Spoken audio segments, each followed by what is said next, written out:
All praise belongs to Allah, and peace and blessings be upon His final messenger. Today we're going to continue with the prophecies of the Quran. And where we talked in the last episode about prophecies that were concerning Islam and the Prophet Muhammad ﷺ, in this one we're going to look at prophecies that were concerning the followers of the Prophet ﷺ. And we mentioned already in the last episode the difficulties these followers had to face in the early days of Islam, when Islam was starting in Mecca, and where they were practicing their religion in secret, and then they went public with it, and then they have been fought and tortured, and all horrible things have been done to them. And we mentioned as well some promises Allah made about religion in that specific situation. But the promises that Allah gave the Prophet Muhammad ﷺ and his followers in that situation were not only about concerning like the future of the Prophet and the future of the Islam only, the religion. But there were a number of prophecies that were concerning the followers of the Prophet Muhammad ﷺ, the Muslims, the people who answered to the message.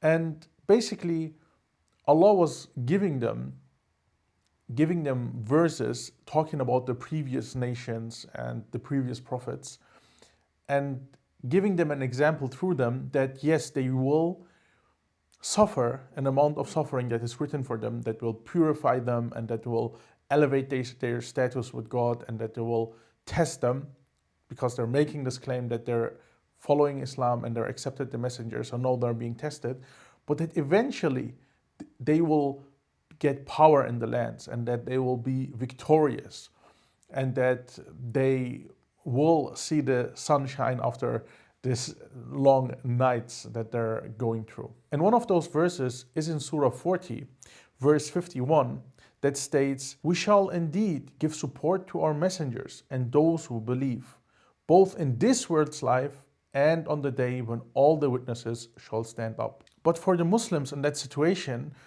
no victory was in clear sight. Like there was nothing that you could like create a causal chain from, that, oh, this is happening and this will result in this and that, and then we will get our victory, inshallah, or something. There was nothing in sight. Like they could not conceive how this victory would come to them. They're being tortured in Mecca. And then what happens on top of that, the torture and the torment and the punishment and the horrific acts of the idolaters became so bad that they had to leave Mecca.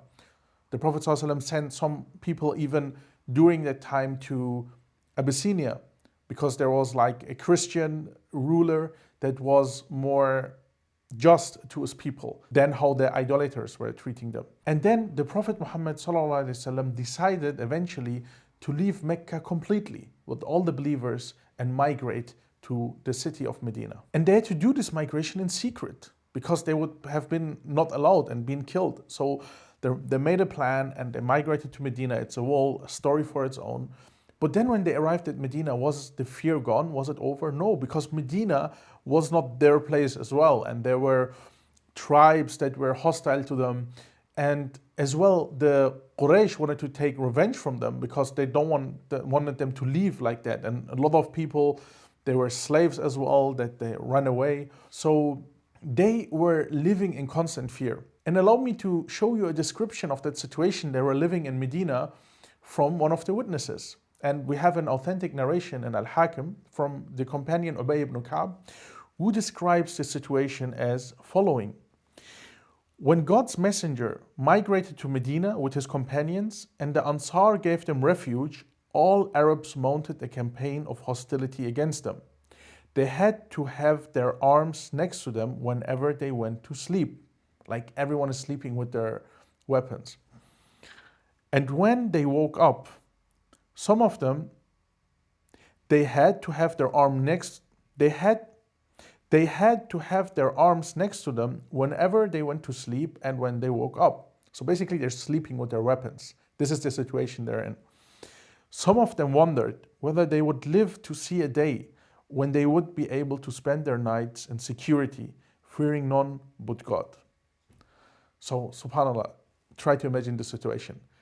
They fled, and like basically, this is the situation some people call the point of no return.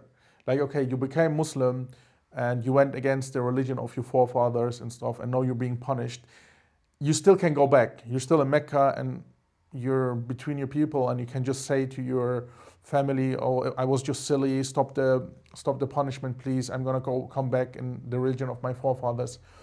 But this journey to Medina, it was like setting a sign that we are gonna go across borders for our faith. And there was no return after that. And they knew that.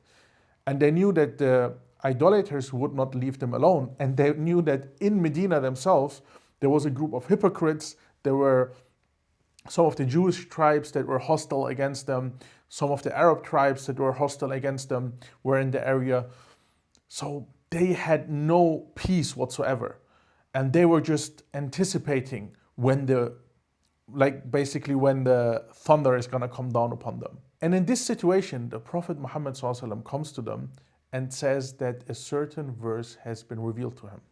Let's read the verse together. It is in Surah 24, verse 51. God has promised those of you who believe and do righteous deeds that certainly He will cause them to accede to power on earth, even as He caused some of those who lived before them to accede to it.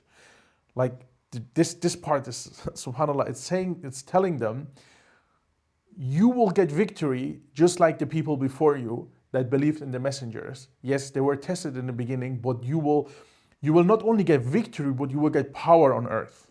Very interesting. And then the verse goes on and says, and that certainly He will firmly establish for them the religion which He has been pleased to bestow on them. And that certainly He will cause their erstwhile state of fear to be replaced by a sense of security. SubhanAllah, three things. Allah will, more than three things, but maybe three major patterns in this verse. Allah will give them power on the earth, not only victory, but they will rule the land. Allah will make them able to practice their religion that He has bestowed upon them freely, without fearing none except Allah. And through those things, Allah will replace the fear and terror that they're living in through tranquility and peace. And I think I don't need to explain much about how this prophecy came true. We just need to look at Mecca today and what it is today and what it has been for the last 1,400 years. But what we need to talk about in this investigation of ours, although some of you may already left the investigation mindset and it's clear as day for you now, we must think about if the Prophet Muhammad ﷺ would make these things up, would he be able to give them such a promise in that situation and then it coming true? Like on what basis? We said in Mecca he started giving them promises. And then when they were terrified in Medina, an even more clear-cut promise came to them. So how would Muhammad ﷺ, if he is not getting this from someone who can ensure him that this will happen, how is he be able to risk this? Like what if the generation will pass and yet the victory will not come? And let's say even that there are still some Muslims left then. Who will still give Islam a chance to believe in it after like its initial followers that this promise was given to did not witness this promise coming true? And this shows that it makes no sense if we say that Muhammad ﷺ used to come with these verses. And we mentioned before the treaty of Al-Hudaybiyah, when the Prophet ﷺ made a certain treaty with the non-believers and it turned out to be like good for them, although all the odds were looking against them. Again, we need to reflect upon that as well, because this is an example for a prophecy as well. Because how is the Prophet ﷺ going into a treaty with the idolaters after they stop them to do the rituals? They go to Mecca to do the pilgrimage, and then his followers are angry, and then he comes up with the prophecy, oh, don't worry, this will all lead to the grand victory, because the grand victory was what was described in that verses. Again, it's of the same nature as what we mentioned before. How could Muhammad ﷺ, in such a way of certainty, make these statements if he was making them up? Another interesting example that fits these prophecies is the prophecy about the Byzantine Empire, the Romans basically. And in that time, the Romans were suffering a lot of heavy losses from the Persian Empire. And what's interesting is that the Romans were Christians, like they were adhering to what was left, the leftovers of the Christian religion, like that was originally sent down from God, but it was changed, like we mentioned before. And the Persians, they were fire worshippers, they were Majus. So the idolaters in Mecca, when they observed how the Byzantine Empire was being defeated, and it was almost like being wiped out in that situation, they used that as an argument against the Muslims. They came to the Muslims and said, look at those people, the Christians from them, they got revelation from God as well. You even say that the Bible was sent to them originally and stuff. But look, the fire worshippers are beating them. And this way, it is the same way how we're going to beat you. We're going to wipe you out as well. So they used to use that as an argument against the Muslims. And they were basically saying, if Christianity is more closer to your religion than fire worshipping, so why is God not helping them? And this is because the same reason why you are false as well, because you're just talking nonsense. And some of the believers, they took it in their heart. They were upset even about the situation. And in that situation, and you have to imagine the situation correctly, like in Mecca, in the desert, a lot of people are illiterate. There was no social media, no way to come by of information you could maybe base a prognosis on. The Prophet Muhammad ﷺ walks to his companions and he states that a verse has been revealed to him. And it was the verses in Surah 30, verse 2 to 4. It states, the Romans have been defeated in a nearby land, yet following their defeat, they will triumph within 3 to 9 years. And although these verses that I just read out are already a very risky prophecy to be made by someone who was making this up, the Prophet Muhammad ﷺ revealed a couple of more verses after them that even go even further with the prophecy. They state, and on that day the believers will rejoice at the victory willed by Allah. He gives victory to whoever He wills, for He is the Almighty, most merciful. This is the promise of Allah, and Allah never fails in His promise. But most people do not know. So let's summarize this.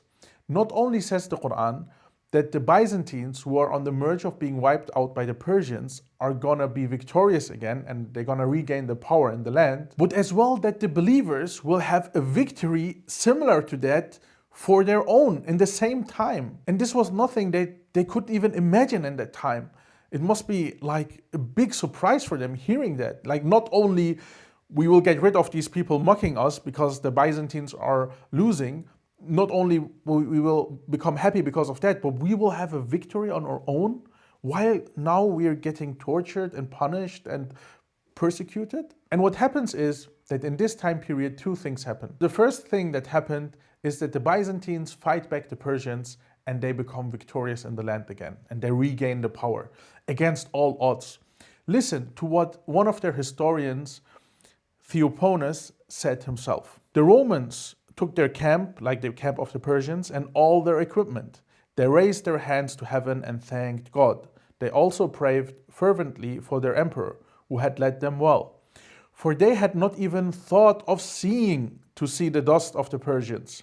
Now they had found their pitched tents and plundered them. Who would have expected that the invincible Persian race would ever turn its back on the Romans? And the second thing that happened is that the Muslims that have been persecuted and kicked out in that time, basically kicked out of Mecca and fled to Medina, that they had a battle with the idolaters, those people who tortured them and stole their wealth and did all these horrific things to them. They had the battle with them called the Battle of Badr, and the Muslims won, although being heavily outnumbered and although against all odds, like very similar to, like on a smaller scale, similar to what happened to the Byzantines and the Persians. They were victorious in that battle, and it was the first big victory of the Muslims. And here some of our super hyper skeptical friends may come now and say, well, the Quran surely could have done better. Why did the Quran say 3 to 9 years? Why did the Quran not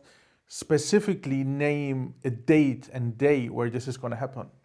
Well, we mentioned this before, but we're going to remind our hyper-skeptical friends that there are different methods of calculation for time.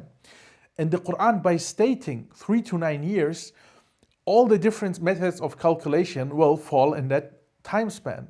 And this shows again that even in this detail of not naming the date, the Quran did something like, it is a detail that even gives you more awe from these verses and from this book. Yeah, and those were some of the prophecies that concerned the Muslims that were living in a situation they were living in. Like we heard about the first days of Islam, and I hope that this session was so refreshing for you as it was for me, because hearing them gaining this victory after this big amount of suffering, it kind of puts my heart at ease, basically, and I hope it does for you too.